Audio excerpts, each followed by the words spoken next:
APR Group, 2 and 3 BHK premium apartments at Patancheru. Comfortable pricing, GHMC and RERA approved.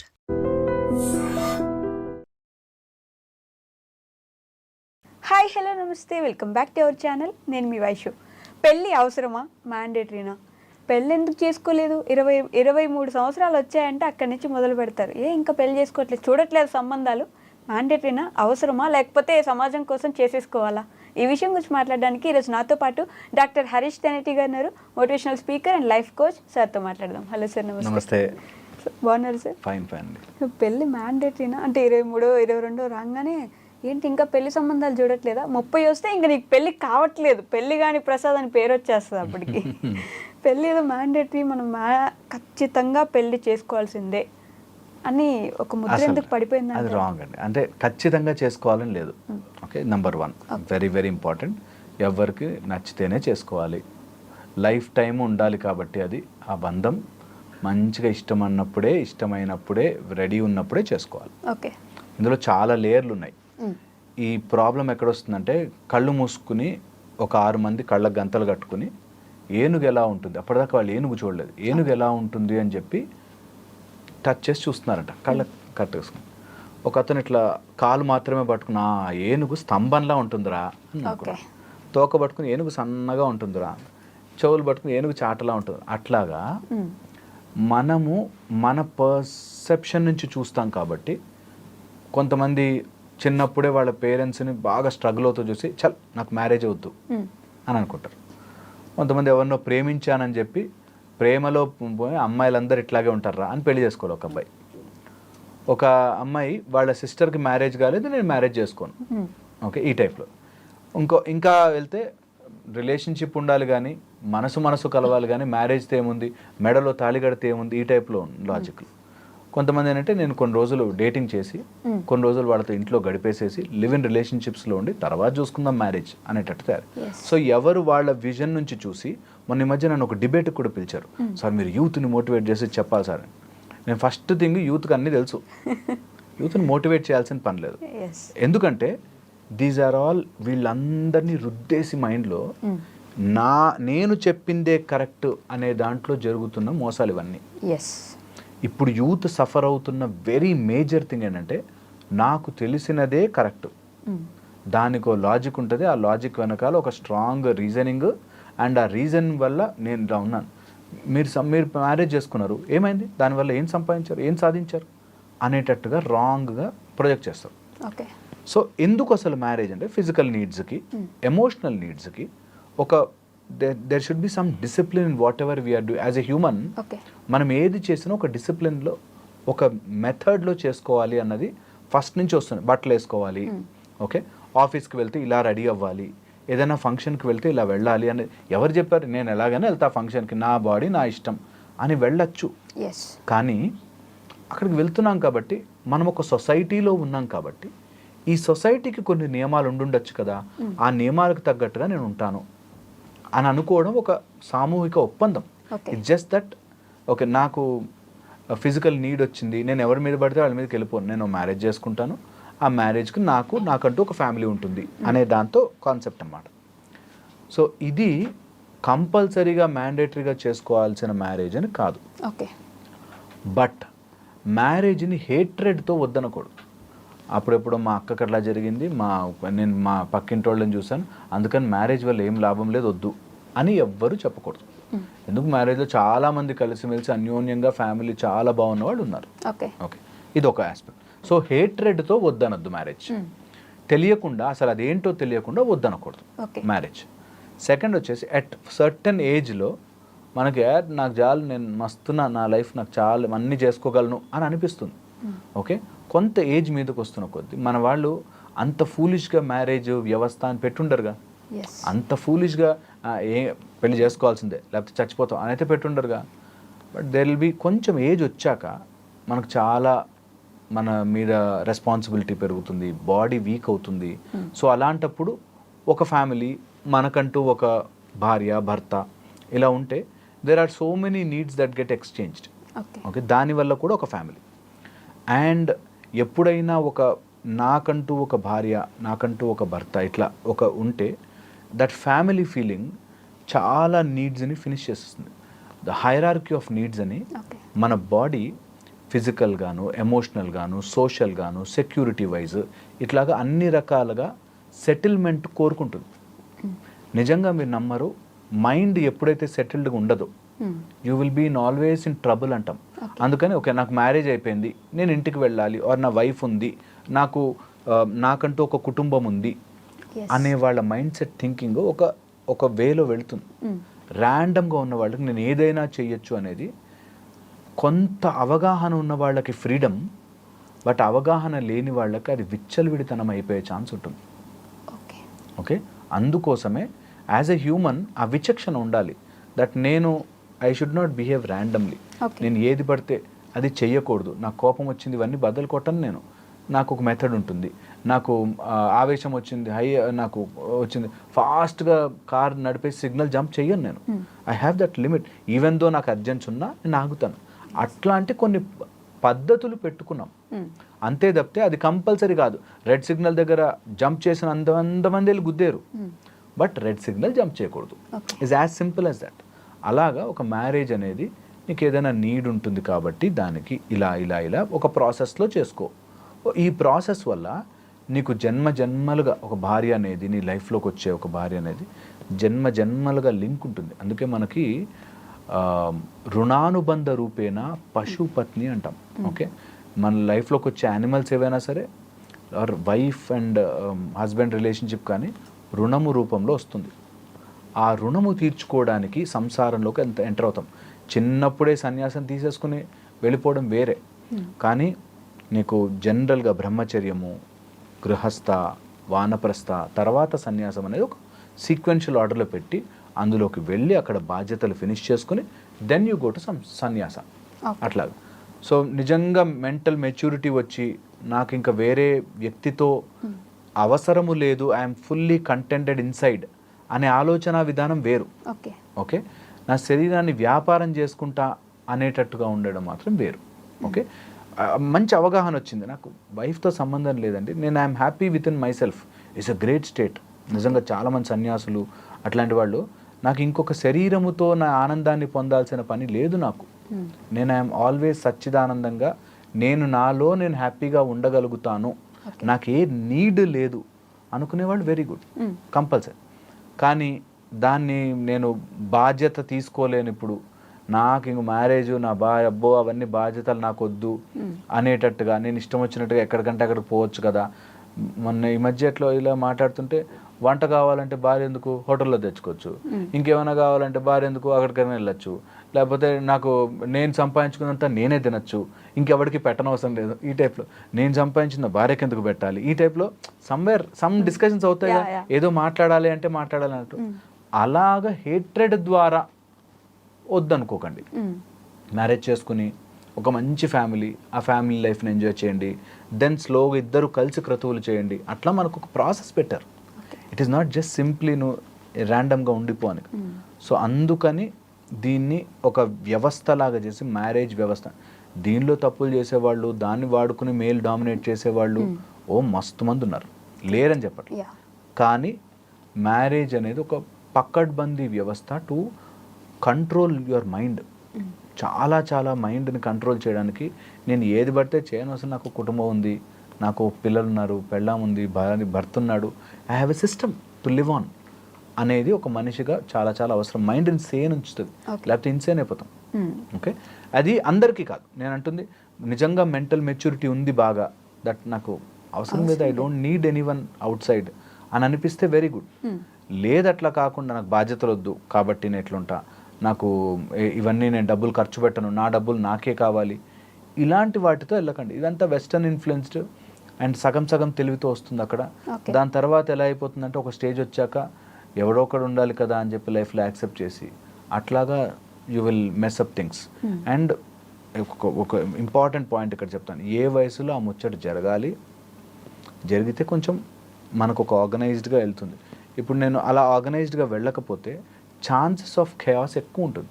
Suppose for example 45 yearsకి realise అయ్యారు వాళ్ళు marriage చేసుకోవాలి అని. అప్పటిదాకా నాకు అవసరం లేదు అనుకున్నారు, బట్ 45 years కానీ 45 yearsకి మ్యారేజ్ చేసుకోవాలంటే 42, 43 వయస్సు వచ్చిన వాళ్ళంతటి వరకు అలాంటి వాళ్ళు దొరుకుతారు. 20 years అబ్బాయి అమ్మాయి అయితే దొరకరు. సో 43 వరకు వాళ్ళు కూడా వెయిట్ చేశారంటే వాళ్ళకి అంత మెంటల్ మెచ్యూరిటీ ఉండాలి. లేదంటే వాళ్ళు ఆల్రెడీ ఎక్కడో ఫెయిల్ అయిపోయో, లేకపోతే వాళ్ళని రిజెక్ట్ చేసో, లేకపోతే వాళ్ళు ఏదో నార్సిస్టిక్ ఉండో అలాంటి వాళ్ళు దొరకాలి. ఈ టైప్లో you will complicate things more. Okay, అందుకని మ్యారేజ్ కొంచెం ఎర్లీగా చేసుకొని 25, 27 మ్యాక్సిమం మ్యారేజ్ ఫినిష్ చేసుకుంటే ఆ ఎపిసోడ్ అయిపోయింది. You have your family, your living and ఒక బ్యూటిఫుల్ ఫ్యామిలీ స్ట్రక్చర్ డెవలప్ చేసుకోవడానికి అనేటట్టుగా తయారైంది. ఓకే, దీనిలో చాలా ఉన్నాయి. ఇట్ ఈస్ నాట్, నేను చెప్తున్నాను కదా, it is not that simple to answer. అంత స్ట్రైట్ ఫార్వర్డ్గా ఇది అని చెప్పలేం. కానీ బట్ ఒకవేళ ఆలోచిస్తే నేను యాజ్ ఎ ఫ్యామిలీ పర్సన్గా బ్యూటిఫుల్ ఉంటుంది ఫ్యామిలీ లైఫ్ నాకు పర్సనల్గా కదా. సో ఎవరైనా ఫ్యామిలీ వేస్ట్ అని వద్దు, అట్లా అనుకోవద్దు. మీరు వేస్ట్ అనొద్దు, బెస్ట్ అనొద్దు. ఓకే, స్లోగా యూ లెర్న్ అబౌట్ ఇట్. మీ మనసుకు నచ్చిన వాడిని చేసుకోండి, వాళ్ళతో ఉండండి. అండ్ మనసుకు నచ్చిన వాళ్ళు ఒకళ్ళు ఉంటే చాలు కదా. గల్లీకి ఒక మనసు నచ్చిన వాళ్ళు ఉండడం అవసరం లేదు. నిజంగా ఈరోజు జరుగుతున్నాయి అట్లా. జస్ట్ మనకి కొన్ని రోజులు వీళ్ళతో డేట్ చేస్తా, కొన్ని రోజులు వాళ్ళతో డేట్ చేస్తా, అట్లా వద్దు, అవసరం లేదు. జస్ట్ ఒకళ్ళు and finish off that episode is part of an episode over.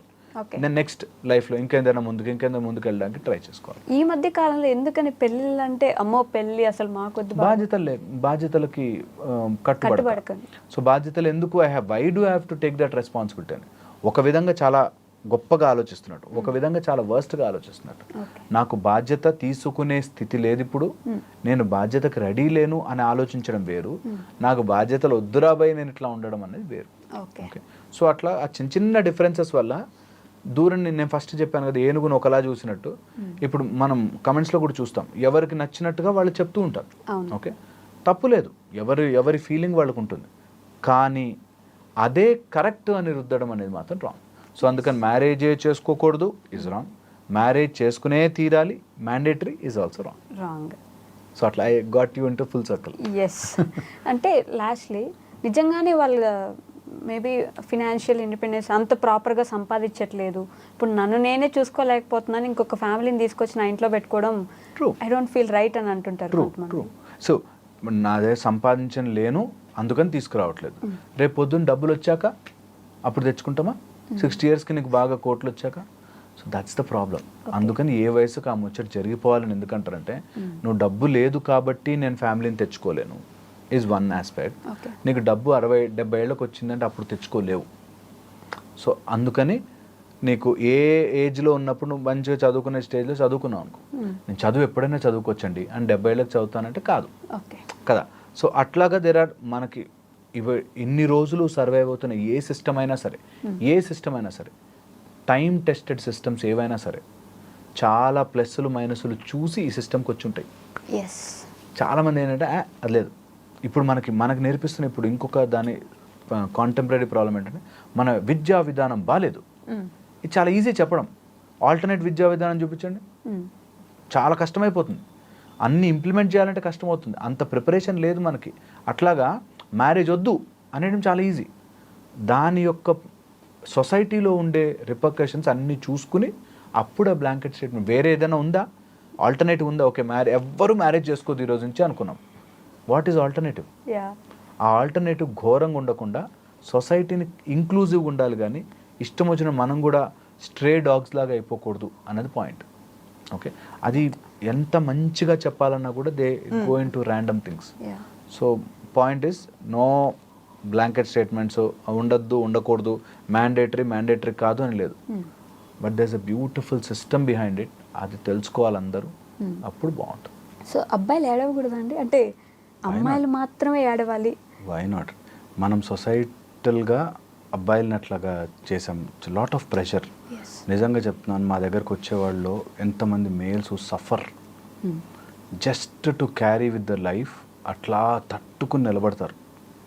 అసలు కొంతమందిని చూస్తే నిజంగా సెల్యూట్ కొట్టాలనిపిస్తుంది. వాళ్ళకు ఉండే ప్రెషర్స్కి దే స్టిల్ స్మైల్ చేస్తూ వాళ్ళ జీవితాన్ని అట్లా మోసుకుంటూ వెళ్తారు. అటు వైఫ్ సైడ్ నుంచి టార్చర్ ఉంటుంది, ఇన్లాస్ సైడ్ నుంచి టార్చర్ ఉంటుంది. మీరు నమ్మరు, అబ్బాయిలకి ఇన్లాస్ సైడ్ నుంచి టార్చర్ ఉంటుందండి. ఇప్పుడు నార్మల్గా అమ్మాయిలకి అత్త నుంచో మామ నుంచో ఏదో టార్చర్ ఉందో ఇన్లాస్ సైడ్ నుంచి, అబ్బాయిలకి ఈ రోజుల్లో ఇన్లాస్ సైడ్ నుంచి టార్చర్. ఓకే, అండ్ అట్లా ఎన్ని తీసుకున్నా సరే, ఆఫీసుల్లో ప్రెషర్ కానీ, లేకపోతే ఇంట్లో పిల్లల బాధ్యతలు కానీ, వైఫ్ అండ్ హస్బెండ్ విషయాలు కానీ, తర్వాత అక్కడ అపార్ట్మెంట్స్లో ఉండే ఎన్ని రకాలుగానో ప్రెషర్ వస్తుంది. అండ్ సమ్టైమ్స్ దే అట్లా బ్రేక్ అయిపోతారు. కానీ ఒక అబ్బాయి ఏడుస్తాడా అనే ఒక జస్ట్ సొసైటల్ ఒక నామ్ కోసం ఏడుపు కంట్రోల్ చేసుకుని ఉంటారన్నమాట. నిజంగా క్లినికల్గా చూస్తే crying is a great emotional relief. ఏడిస్తే చాలా ఎమోషన్స్ బర్స్ట్ అయిపోతాయి. అండ్ దాన్ని ఎమోషనల్ కెథరిసిస్ అంటారు, వేర్ లోపల లాట్ ఆఫ్ ఎమోషన్ ఉండి ఏడిస్తే చాలా రిలీఫ్ అయినట్టుగా ఉంటుంది. ఓకే, ఇట్స్ సైంటిఫిక్ ఫిలాసఫీ, అది సైంటిఫిక్ లాజిక్ అది. ఓకే, సో పాయింట్ ఏంటంటే అసలు ఏ విషయమైనా ఎవరైనా ఏడవచ్చా, అబ్బాయిలు కానీ అమ్మాయిలు కానీ. మనం ప్రయారిటీగా అబ్బాయిలకు పెడుతున్నాము, బట్ అసలు ఏడవచ్చా అనేది చాలా చాలా ఇంపార్టెంట్. ఏడుపు is considered as a highest emotion. Okay, ఎవరి కోసమైనా కన్నీరు కార్చడం అనేది హయ్యెస్ట్ ఫార్మ్ ఆఫ్ ఎమోషన్.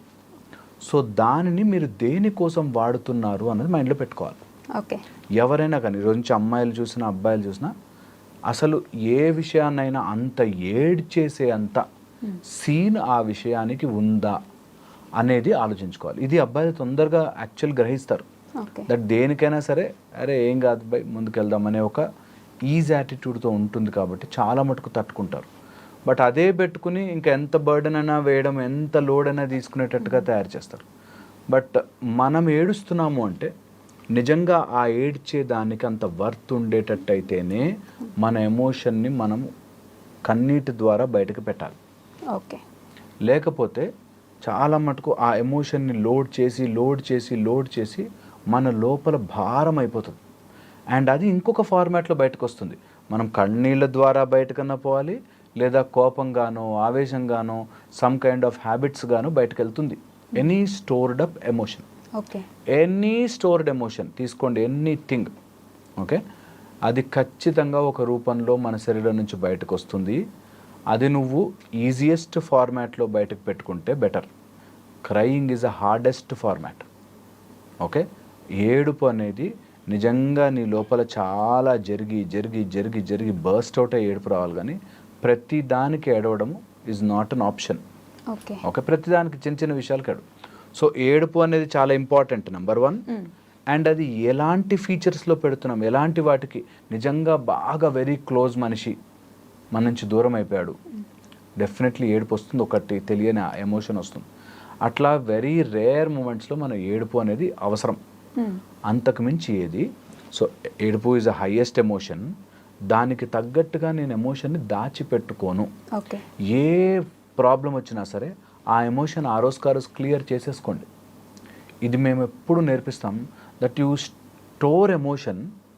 ఆ ఎమోషన్ని నీకు ఎక్స్ప్రెస్ చేసే విధానం రాకపోయేసరికి అది బాడీ అంతటినీ విషం చేసేస్తుంది. సో ఎనీ ఎమోషన్, నీకు కోపం కావచ్చు, ఎవరి మీద జెలసీ కావచ్చు, మనకి తెలియకుండానే మన లోపల బాధ కావచ్చు, అరే నాకు ఆపర్చునిటీ రాలేదని ద పర్సీవ్డ్ ఇన్ఈక్వాలిటీ అంటాం. అంటే నా బాస్ నాకంటే పక్కనోడికి ఎక్కువ ప్రయారిటీ ఇస్తున్నాడు అనే ఒక పర్సీవ్డ్, నిజంగా బాస్కు ఉండొచ్చు ఉండకపోవచ్చు, బట్ ఆ పర్సీవ్డ్ ఇన్ఈక్వాలిటీస్లో కూడా ఎమోషన్స్ దాచుకుంటాం. ఓకే, ఆ స్టోర్డ్ ఎమోషన్స్ని ఎప్పుడూ ఉంచకూడదు. బేసిక్గా అంటే ఇందాక మీరు అన్నట్టు అలాంటి సిచ్యువేషన్స్లో కూడా, ఫర్ ఎగ్జాంపుల్ రఘువరన్ బీటెక్లో వాళ్ళ మదర్ చనిపోతే ఆయన కామ్గా కూర్చుంటాడు, ఏడవడు. నా వల్లే జరిగిపోయింది, అందుకే ఇట్లా జరిగింది అనే ఒక బాధతోటి అలా కూర్చొని ఉంటాడు. చాలా రోజులు దాచిపెట్టుకుని ఎప్పుడో ఒక రోజు ఏడుస్తాడు. అలా కూడా ఏడవకుండా ఉండే వాళ్ళు ఉండిపోతారు కదా. అంటే లోపల ఎమోషన్ ఉంది, బయటకు బలవంతంగా ఏడుపు కాపుకోవడం ఇస్ రాంగ్ అంటున్నా. నీకు ఎమోషనే లేదనుకో, సో చిన్న విషయాలకి ఎమోషనల్ అవ్వాల్సిన అవసరమే లేని దానికి ఏడవడం వేరు. ఓకే, చిన్నగా ఏదో దెబ్బ తగ్గింది అబ్బా అని ఏడుస్తూ కూర్చున్నాడు, that is senseless. At the same time నాకు చాలా ఎమోషన్ ఉంది కానీ ఏడవను ఈజ్ ఎ రాంగ్ థింగ్. అలా ఎప్పుడు చేయకూడదు. అండ్ ఏడుపు వచ్చేంత సీన్ ఉంటే హ్యాపీగా ఏడవచ్చు, ఏం వీక్నెస్ కాదు. ఏ అబ్బాయికి కూడా అయ్యో ఏడిస్తే వాడు వీక్ ఫెలో అని కాదు. అసలు ఎక్కడ మొదలైందంటారు సార్? నిజంగా ఎవరు స్టార్ట్ చేశారు? Very wrong thing. అబ్బాయిలు ఎందుకు వచ్చిందంటే మ్యాస్కులనిటీని చాలా బ్రేవ్గా, ధైర్యంగా ఏడుస్తావా చిన్న అమ్మాయిలాగా అనేటట్టుగా తీసుకొచ్చారు. గాజులు దొడుక్కుని కూర్చున్నావా, ఏడుస్తావా, నువ్వు చీర కట్టుకోరా, ఈ టైప్లో అమ్మాయిలు ఏడుస్తారు, వీక్గా ఉంటారు, అబ్బాయిలు అంటే మాస్కులైనిటీ అనేటట్టుగా చూపిస్తారు. ఈ ఆల్ఫా మేల్ వచ్చిన తర్వాత మరి ఎక్కువైపోయింది. ఇది ఇప్పటిది కాదు, ఎప్పుడు స్టోయిక్ ఫిలాసఫీ ఇది. స్టోయిసిజం ఉన్నప్పటి నుంచి ఉంది, లాంగ్ ఎగో. దట్ అబ్బాయిలు ఎప్పుడు మస్కులర్ ఉండాలి, స్ట్రాంగ్ ఉండాలి, చిన్న చిన్న వాటికి భయపడకూడదు, అండ్ అమ్మాయిల్ని డామినేట్ చేయాలి. ఈ టైప్లో mentality is from way long, ఎప్పటి నుంచో వచ్చింది అది. ఓకే, ఇది మాస్కులైనిటీకి ఏడుపుకి లింక్ పెట్టారు. నువ్వు కూర్చుని ఏడుస్తావా, యుద్ధం చేయి, ఫైట్ చేయి, ఆ టైప్లో. అది ఈ రోజుల్లో it's not relevant. Okay, first. Second వచ్చేసి నిజంగా ప్రతిదానికి ఏడుస్తున్నావు అంటే నిజంగా ఏదో ప్రాబ్లం ఉంది. అది అమ్మాయికి అబ్బాయికి అని కాదు, దేనికి కూడా అంతే సీన్ ఇవ్వకూడదు. ఓకే, చాలా ఇంపార్టెంట్. అండ్ ఎప్పుడైనా ఇట్లాంటి ఎమోషనల్ స్టోరేజ్ అవుతున్నప్పుడు నువ్వు దేనికో అంత బాధపడిపోతున్నావు ఏంటి అనేది ఎంక్వైరీ చేయడం రావాలి. ఓకే, మనం క్రై చేసినప్పుడు ఆ ఏడ్చి that releases emotions and normal అయిపోయామని అనుకుంటాం. సో చాలా ఇంట్రికేట్గా పట్టుకుంటే అసలు ఏదైనా నన్ను ఎందుకు ఎఫెక్ట్ చేస్తోంది అనేది చాలా ఇంపార్టెంట్. ఒక గర్ల్ ఫ్రెండ్ వదిలేసింది, ఒక 4 years బ్యాక్ వరకు అమ్మాయి లేదు, హ్యాపీగా ఉన్నావు, బతికావు. 4 years నీ లైఫ్లో ఒక్కొక్కరు జాయిన్ అయ్యారు, మళ్ళీ అమ్మాయి వెళ్ళిపోయింది, నీకేం కాలేదు అక్కడ, nothing happened. Something he's come, something he's gone. నువ్వు మధ్యలో ఉండి అదంతా ఎమోషనల్లీ దాచిపెట్టుకున్నావు కాబట్టి బాధ. సో ఎనీ బాధ నువ్వే తయారు చేసుకుని, నువ్వే ఆ ఇమేజ్ క్రియేట్ చేసుకుని, నువ్వే దానికి డ్యామేజ్ అయినట్టు ఫీల్ అయ్యి ఏడుస్తావు. ఎనీథింగ్ తీసుకోండి, ఎనీథింగ్, ఈ ప్రపంచంలో ఏమీ లేకుండా వచ్చాం, ఒక ఇల్లు కట్టుకున్నాం, ఆ ఇల్లు ఏదో పోయింది, ఏడుస్తాం కూర్చొని. అరే ఏం లేకుండా వచ్చాం రా, వీ కేమ్ విత్ ఎంటీ హ్యాండ్స్తో పోతాం, ఏం తీసుకుపోము. దానికి ఏడవాల్సినంత సీన్ లేదు. అంటే కష్టపడి ఇల్లు కట్టుకున్నాను, లేకపోతే నా గర్ల్ ఫ్రెండ్తో నాకు అన్ని ఎమోషన్స్ ఉన్నాయి అంటే మళ్ళీ కష్టపడి మళ్ళీ ఇల్లు కట్టుకో, మళ్ళీ ఆమె కాకపోతే ఇంకొక లైఫ్లో ఇంకా చాలామంది వస్తారు. As simple as that. నీ ఏడిచినంత మాత్రాన ఏదైనా రిటర్న్ వస్తుంది అంటే అందరం కలిసి ఏడుద్దాం సామూహికంగా, రాదు. చాలా చాలా ఇంపార్టెంట్. సో అందుకని ఆ ఎమోషన్ని తీసుకోనవద్దు, ఆ తీసుకున్న దానికి బాధపడవద్దు. ఎందుకు వద్దు అంటున్నానంటే you will start generating lot of negative hormones, lot of bad things in your body. Chemically చాలా అదైపోతాం, ఎమోషన్ దాచిపెట్టి విషం అయిపోతాం బాడీ అంతా. So never do that. Okay, and ఎప్పుడైనా అట్లా అనిపిస్తే, సపోజిడ్లీ లోపల బాధ ఉంది అండ్ అది బయటకు రావట్లేదు, ఏడుపు రూపంలో కూడా రావట్లేదు, మంచి జాగ్ చేయండి, బిల్డప్ యువర్ బాడీ. ఎప్పుడు అంటుంటాను, when your mind is not ready, prepare your body. ఇది చాలా ఇంపార్టెంట్. సినిమాలో సూర్య కూడా చెప్పిండే అలాగ ఇది, that when your mind is not ready, absolutely prepare your body. జిమ్కి వెళ్ళాలి, వెయిట్ లిఫ్ట్ చేయాలి, మంచిగా మాస్కులైనిటీ తయారవ్వాలి. దట్ వే నువ్వు your weakness of something hurting me, ఏదో నన్ను గుచ్చి బాధ పెడుతోంది అన్నది అవసరం లేదా, ముళ్ళు తీసి పక్కన పెట్టాము, కొంచెం కట్టుకున్నాము, ముందుకెళ్ళిపోయాము లైఫ్లో అనేది రావాలి. నిజంగా emotional pain is just like a physical injury. ఇది సైంటిఫికల్లీ ఎన్గ్రేవ్డ్ దట్ ఏదైనా దెబ్బ తగిలితే వచ్చే హార్మోన్స్, ఎమోషన్స్తో గుచ్చుకుని వచ్చే హార్మోన్స్ సేమ్ ఉంటాయి, పెయిన్ ట్రాన్స్ఫరింగ్.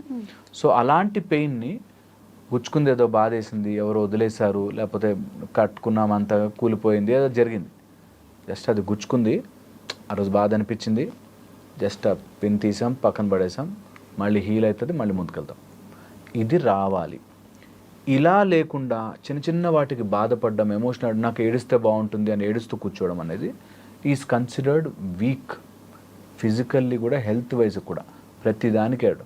నిజంగా నీ ఏడుపు వచ్చిందంటే it should be strong reason, and ఆ స్ట్రాంగ్ రీజన్ చాలా చాలా గట్టిగా ఉండాలి నిజంగా నీ లైఫ్లో. మళ్ళీ అలాంటివి మళ్ళీ జరగవు. ఒకసారి ఏడ్చాడు, మళ్ళీ నెక్స్ట్ 3 రోజులకి ఏడ్చాడు, 4 రోజులకి ఏడ్చాడు అంటే రాంగ్. ఒక రీసెంట్గా ఒక కేసు అనమాట.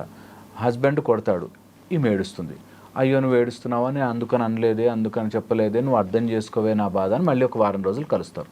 మళ్ళీ నెక్స్ట్ వారం రోజుల తర్వాత మళ్ళీ గొడవ అవుతుంది, మళ్ళీ కొడతాడు, మళ్ళీ కొట్టచ్చు, మళ్ళీ ఇంకా ఇదే ఈ సైకిల్ నడుస్తూ ఉంటుంది. నెలకి ఎట్లాగైనా 3-4 సార్లు ఏడుస్తానండి అంటారు. సో అలా నీ ఏడుపుకి విలువ పోతుంది. సో ఏడుపు, నువ్వు ఏడ్చావు అంటే ఒక్క చుక్క ఎట్లా వచ్చిందంటే there should be a strong reaction అవ్వాలి మొత్తం అంతా, అప్పుడే ఏడుపు వాల్యూ. ఓకే, ఓకే, లేకపోతే ప్రధానికి ఏడుస్తున్నామంటే లైట్ తీసుకుంటాం, వదిలేసే అనుకో. So don't do that. And final point చెప్తాను మీకు, ఎప్పుడైనా ఇట్లా ఎమోషన్ స్టోర్ అయ్యి నీకు ఏడుపులాగా వస్తుంది అంటే, ఓకే, ఏడుపులాగా వస్తుందంటే identify what is causing it. అంటే నీకు అంత బాధ కలిగేది ఏది ఉంది, అండ్ నీ లోపల ఆ ఏదైతే image what you have prepared, self image అంటాం. అంటే నేను ఇన్ని రోజులు నమ్మాను, మోసపోయాను అని ఏదైతే ఉందో, నేను ఎందుకు మోసపోకూడదు? నేనేమన్నా స్పెషల్ అవతారమా? నేనేమన్నా మోసపోతాం, అందరూ మోసపోతారు. సో వాట్ అనే ఒక విచక్షణ తెచ్చుకుని బాగా నమ్మాను, క్లోజ్ అయ్యాను, ఎస్ లాస్ట్, ఫీల్ బ్యాడ్, ఒకరోజు ఏడుపు వచ్చింది, కళ్ళలో నీళ్ళు వచ్చాయి, ఓకే, దాన్ని వెంటప్ చేసేసుకుని ఎండ్ చేసేయాలి. ఒకసారి ఏడుపు ఏదైనా వచ్చింది, ఫినిష్, ఇంకా మళ్ళీ ఏడవకూడదు. Okay, finished off. లాస్ట్లీ ఈ విషయాన్ని కంటిన్యూస్గా అందరి ముందు ఏడవలేరు కొంతమంది. ఈ పిల్లోస్కి లేకపోతే ఇంట్లో ఉన్న బెడ్షీట్కి తెలిసినంత ఏడుపు బయట ఎవరికి తెలియదు. ఏడుస్తారా? నిజంగా ఏడుస్తాడు తను అంటారు. అంటే బయట ఎవరి ముందు నేను ఏడవలేను, నా పిల్లో ముందే ఏడవగలను. ట్రూ. అది బయట ఏడుపు నువ్వు ఎవరినో ఇంప్రెస్ చేయడానికి. ఓకే, నువ్వు ఇంప్రెస్ చేయడానికి ఎప్పుడు ఏడుపునే ఆయుధాన్ని వాడద్దు. ఏడుపు అనే ఆయుధము ఇంప్రెస్ చేయడానికో, లేకపోతే వాడిని చూసావా నాకు ఎంత ఎమోషన్ ఉందో అని నమ్మించడానికి వాడకూడదు. ఓకే, నీకు బాధ వేసింది, ఆ బాధ ఈజ్ వన్ ఫార్మ్ ఆఫ్ ఏడుపులా వచ్చేసింది, ఫినిష్డ్ ఆఫ్. ఒకసారి నిన్ను అంత బాధ పెట్టింది ఏది నీ జీవితంలో ఉండకూడదు. నాకు ముళ్ళు గుచ్చుకొని బాధపడుతోంది, నేను అది ఎక్కువ రోజులు అక్కడ ఉంచుకున్నాను, నా మూర్ఖత్వం. అది నాకు నొప్పి వచ్చింది, ఏడుస్తాను, కానీ అది అక్కడే ఉంది అంటే మూర్ఖత్వం, తీసి పక్కన పడేయాల్సిందే. అలా నిన్ను ఏడిపించేంత బాధ పెట్టేది ఏది నీ జీవితంలో ఉండకూడదు. యాజ్ ఎ లైఫ్ కోచ్ మా పని చాలా ఈజీ తెలుసా, చాలా ఈజీ. అందరి తప్పులు ఎతకడం, అది తప్పు చేయొద్దని చెప్పడం చాలా ఈజీ నిజంగా. కానీ నిజంగా ఆ టైంలో వాళ్ళది గనక మా మాట విని, సార్ మీరు చెప్పారు నేను ఫాలో అయితే ఒక 41 days అని దీక్ష చేసినట్టుగా 41 days చేస్తే నిజంగా మారుతాయి లైఫ్. అందుకే యాజ్ ఎ లైఫ్ కోచ్గా మాకు we are trained to tell that ఇది రాంగ్, దీన్ని వదిలించుకో. అది ఫస్ట్లో చాలా కష్టంగా అనిపిస్తుంది, అదేంటి ఇష్టపడిన అమ్మాయిని వదిలేయాలా, లేకపోతే ఈ టైప్లో చెప్తారు చాలా. ఇష్టపడిన అమ్మాయిని వదిలేయలేకపోయినా నువ్వు కష్టపడతావు. నీకు ఒక చెప్పు కొనుక్కున్నావు, చాలా ఇష్టపడవు చెప్పులు కొనుక్కున్నావు, ఆ చెప్పులు నీకు సైజ్ సరిపోలే, నేను ఇష్టపడి కొనుక్కున్నాం కదా వేసుకుంటే కాళ్ళు నలిగిపోతాయి. అందుకని ఇష్టపడ్డా నీకు అది లైఫ్లోకి రాలేకపోతే ప్లీజ్ వదిలేయండి, ఏం కాదు, ఇంకో చెప్పు వస్తుంది, లేకపోతే చెప్పులు లేకుండా నడవచ్చు హాయిగా. చాలా చాలా ఇంపార్టెంట్ ఇది. దీన్ని క్యారీ చేసి నేను ఈ మాట కంటిన్యూషన్ చెప్తాను. ఒక అమ్మాయి రిజెక్ట్ చేసిందని వాడు ఈ సినిమాలు చూసి అంతా ఇన్ఫ్లుయెన్స్ అయ్యే బ్యాచ్ ఒకటి ఉంటే వాళ్ళ ఇష్టం అండి, వాళ్ళు ఎలాగైనా పోనండి, నేను ఒకటే అమ్మాయిని ప్రేమించాను, ఆమెతోనే ఉంటాను అని చెప్పి పెళ్లి చేసుకోకుండా కూర్చున్నాడు ఇంట్లో. నేను వెరీ వెరీ ఇంపార్టెంట్. వాళ్ళ పేరెంట్స్ కంగారు పడిపోతుంటారు, మా వాడు ఇంకా పెళ్లి చేసుకోవడా, వాడి జీవితంలో సెటిల్ అవ్వడా, ఈ టైప్లో.